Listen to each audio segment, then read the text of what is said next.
4. Don't imagine us leaders to be something we aren't. We are servants of Christ, not his masters. We are guides into God's most sublime secrets, not security guards posted to protect them. The requirements for a good guide are reliability and accurate knowledge. It matters very little to me what you think of me, even less where I rank in popular opinion. I don't even rank myself. Comparisons in these matters are pointless. I'm not aware of anything that would disqualify me from being a good guide for you, but that doesn't mean much.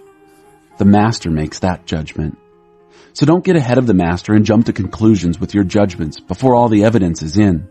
When he comes, he will bring out in the open and place in evidence all kinds of things we never even dreamed of, inner motives and purposes and prayers.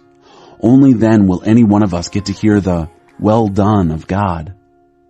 All I'm doing right now, friends, is showing how these things pertain to Apollos and me, so that you will learn restraint and not rush into making judgments without knowing all the facts.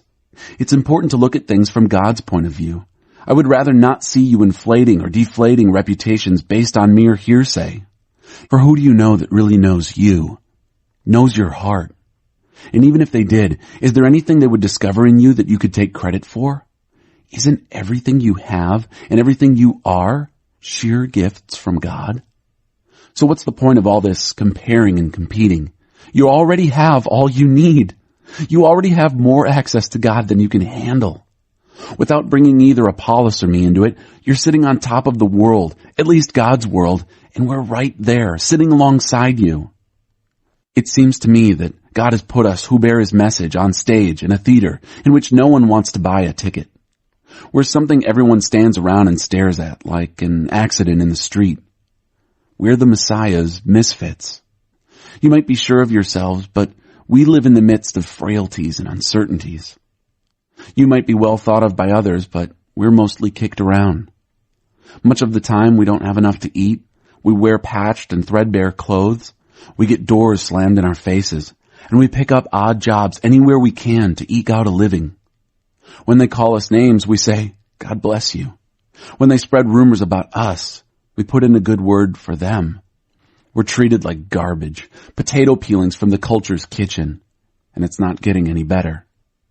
I'm not writing all this as a neighborhood scold just to make you feel rotten. I'm writing as a father to you, my children. I love you and want you to grow up well, not spoiled. There are a lot of people around who can't wait to tell you what you've done wrong, but there aren't many fathers willing to take the time and effort to help you grow up. It was as Jesus helped me proclaim God's message to you that I became your father. I'm not, asking you to do anything I'm not already doing myself. This is why I sent Timothy to you earlier. He is also my dear son and true to the Master. He will refresh your memory on the instructions I regularly give all the churches on the way of Christ. I know there are some among you who are so full of themselves they never listen to anyone, let alone me. They don't think I'll ever show up in person, but I'll be there sooner than you think, God willing, and then we'll see if they're full of anything but hot air. God's way is not a matter of mere talk. It's an empowered life.